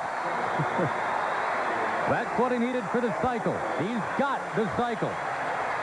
Double. Do it the hard way, too. Double, triple, bunt, single, home run, his 8th homer of the year. And it is now 3-2 Colorado. Neifi Perez, the second cycle in the history of this franchise.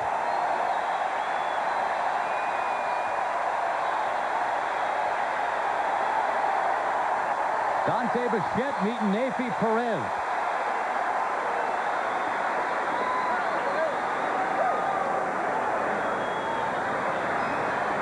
It is as rare as a no-hitter in baseball. Hitting for the cycle, single, double, triple homer. There was no doubt about that one. No doubt about it. The pitcher knew it as soon as the bat hit the ball. Neifi knew it. Ball ricocheting off the second deck there. Now Ellis Burks checks and takes a strike. Didn't overswing. Didn't look. That swing didn't look a lot different than his first swing of the game. The double to right center. What a great feeling that must be for that kid. That's why they chose to move Walt Weiss. They figured Neifi Perez could handle the shortstop position. And he has. He's been very good. And he's kind of lost some of his cockiness as well. A cockiness that rubbed some of his veteran teammates the wrong way when he first came up. He has now earned cockiness. He's just going out and playing the game. All they want to see is just guys go out there and give 100% effort. They don't want to see the hot dog stuff and all that stuff. You just want to go out and play hard and keep your mouth shut, and we'll all get along, and that's what he does.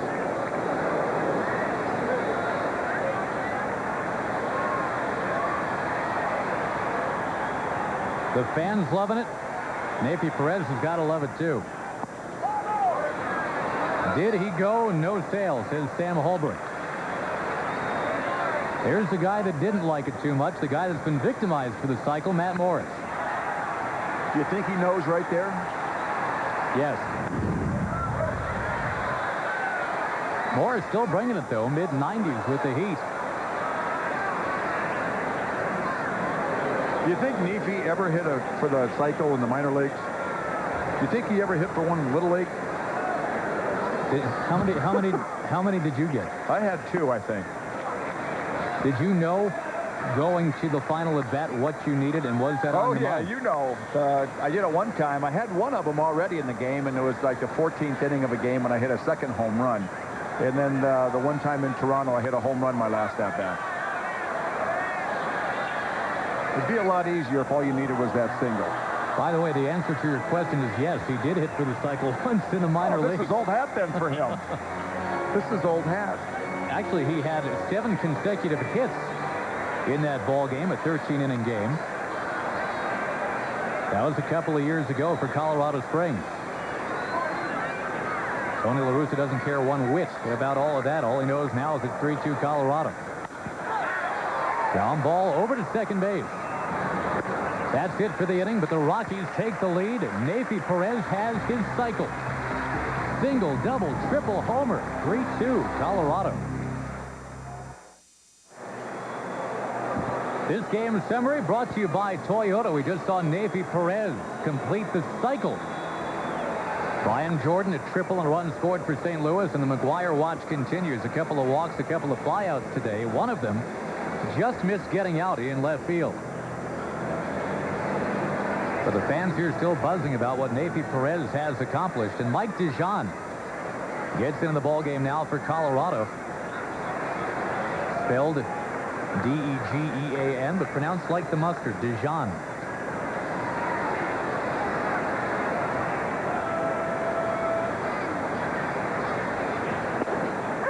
First one slams in there to Gary Gaetti, strike one.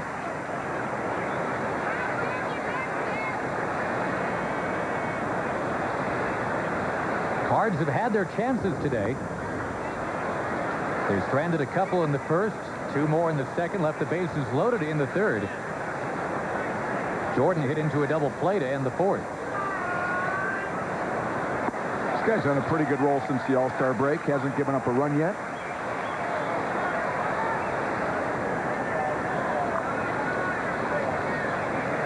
This guy usually gets on his roll right after the All-Star break, Gary Gaetti. But Dijon gets him. Awesome pitch. What's pretty impressive about this guy, he's only given up 3 home runs here all year, or 3 home runs all season. By the way, tonight on Cops, under the influence and under arrest on an all-new Cops, and then they robbed her house. And when she came home, they robbed her of her life, helped catch the killers on an all-new America's Most Wanted. It all starts tonight at 8, 7 Central here on Fox. Ball 1 to Eli Marrero. We were talking to Tony La Russa earlier today. He says he sees a lot of a young Benito Santiago. Yeah, he really likes this kid. Pounds it into center. Ellis Burks right there. 2 away.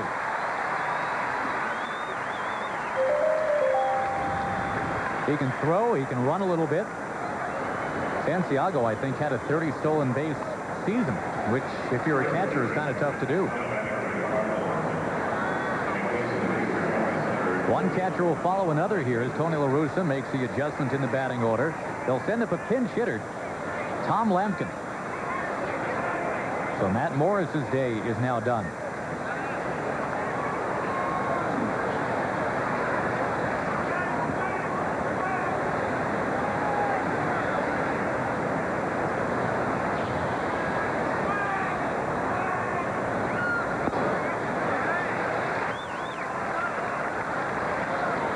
Cardinals had the lead in the top of the first. The 2-out walk to McGuire came back to haunt the starter Jamie Wright. Rockies got a couple in the third, took the lead. Teams traded runs in the 7th. Fly ball behind third. Nafi Perez called off by Vinny Castilla. Nafi, you can't do it all today. You've already hit for the cycle. That's enough. Walker, Bichette, and Castilla coming up after this on Fox. Saturday Baseball Game of the Week, brought to you by AT&T. It's all within your reach. By Quikrete. Quikrete cemented concrete products help you do it yourself. By Dr. Scholl's Foot Care Products. Do right by your feet. And by Toyota. Every day belongs to you. Make it count. Toyota, every day.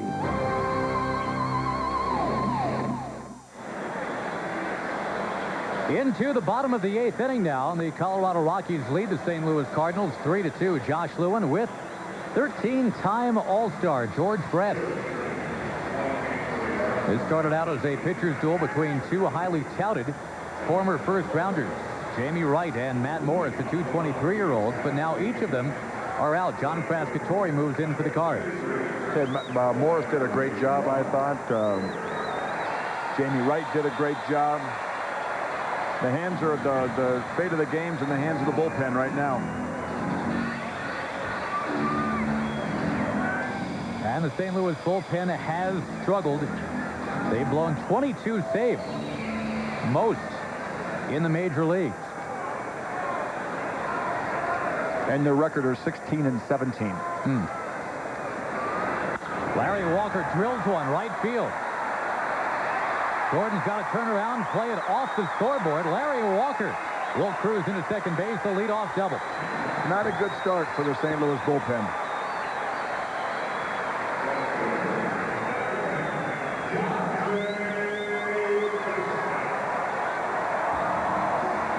Fastball inside. He just hammered it. And as Dante Bichette comes up, we get it out to San Diego for Greg Vaughn's next at bat. We welcome the audience watching the Cardinals and the Rockies, where Mark McGuire has not homered today. You can't say that about Greg Vaughn. He has. Number 37 to right field in the 3rd inning. He now faces C.J. Nitkowski, a left-hander. He hit the home run on a 3-0 pitch against a right-hander, Shane Reynolds, in the 3rd inning. Vaughn, 37 home runs, 89 runs batted in. 1-1. Vaughn has hit 4 home runs into the second deck here at Qualcomm Stadium. He is the only player that has ever done that. And he's only been here a year and a half. 1-2 now to Vaughn as he fouls it back, and here's a look at the home run in the 3rd. Well, this one didn't make it into the second deck, but it made it far enough into right field just over the leaping Derek Bell beside the auxiliary scoreboard. Even though Vaughn has hit a few tape measure shots here at Qualcomm, most of his home runs are high and barely over the fence, just enough to get out. Well, he got jammed with that pitch by C.J. Nitkowski and pops it up in the shallow left where Gutierrez drops the ball. Third error of the game by the Houston defense. The fifth. While Vaughn did not, Bichette did. And there was no doubt about that one. The St. Louis bullpen faced two batters, a double and a home run. Walker ripped the double. Bichette just creamed it. His 16th homer of the year. And it's now Colorado 5, St. Louis 2. It looked early in the count. He was just trying to fight off balls away, just trying to get a base hit or get the guy over.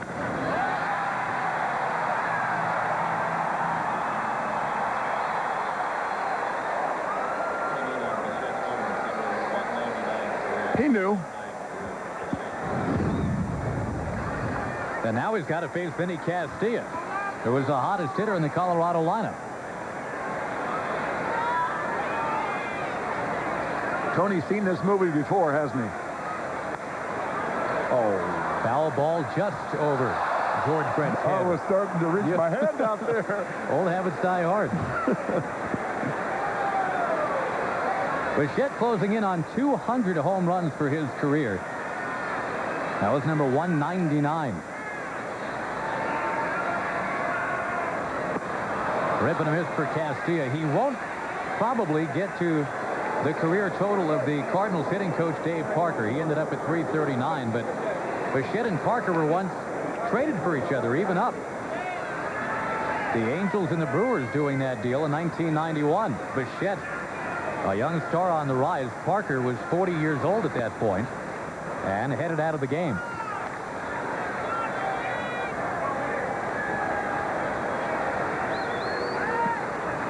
Each of these men a lifetime 290 hitter.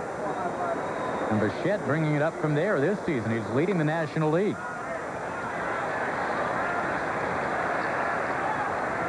But the thing about Dave Parker, he's been a World Series winner in both leagues. Dante Bichette hadn't been there yet.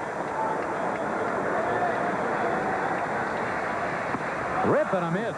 And down goes Vinny Castilla. He doesn't get cheated even with 2 strikes. He doesn't concede anything.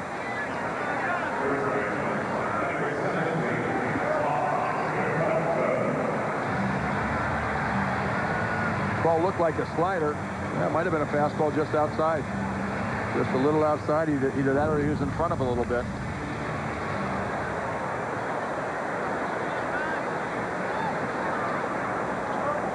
Now the 24-year-old Todd Helton.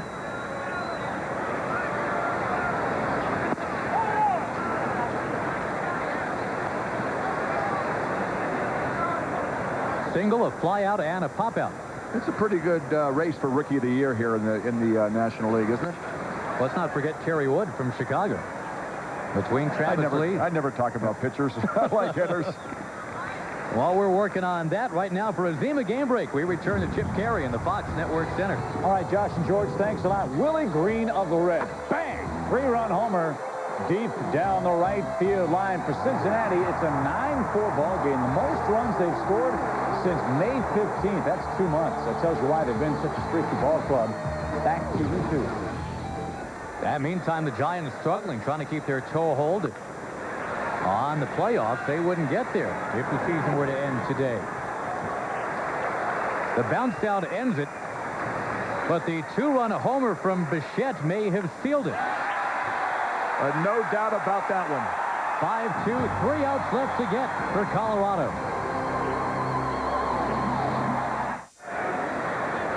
Pinch hitting for St. Louis, Willie McGee cuts at the first Mike DeJean offering, fouls it. It is 5-2 Colorado, 3 outs left to get. And Colorado will then have its first 5-game winning streak of the season. I don't think Willie's ever seen a first pitch he didn't like. The second pitch, a slow roller. Helton will grab it. Frisbees it to DeJean. Great play.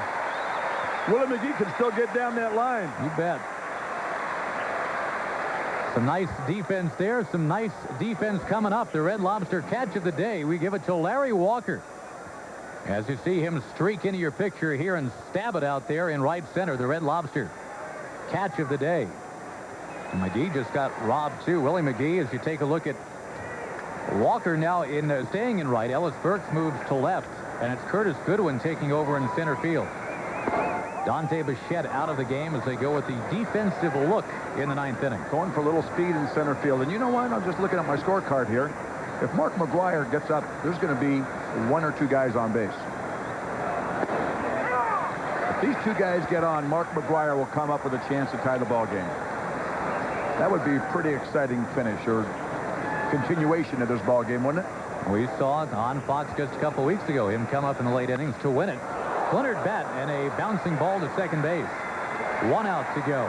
And so now it'll be Jordan having to get on for McGwire. Bijan can breathe a little easier, though, knowing that even if he gets on and McGwire does go deep, they're still going to be winning by 5-4. By the way, this copyrighted telecast presented by authority of the Commissioner of Baseball may not be reproduced or retransmitted in any form. The accounts and descriptions of this game may not be disseminated without express written consent.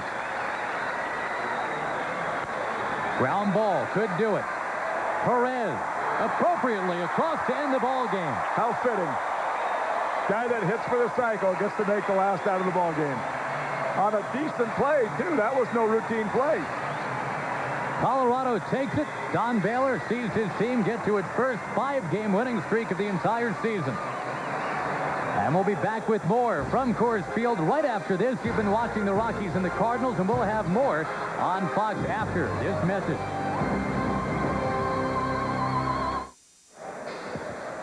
Well, the Mark McGwire watch is on hold temporarily. He did not homer today. The day actually belonged to the normally light-hitting shortstop of the Colorado Rockies. Neifi Perez hit for the cycle today. Did you ever think when you woke up this morning that you were going to come to the ballpark and see him hit for the cycle? Oh, yeah. Had that Maybe one. Jordan or McGwire. You wouldn't think McGwire because McGwire would have a tough time hitting a triple.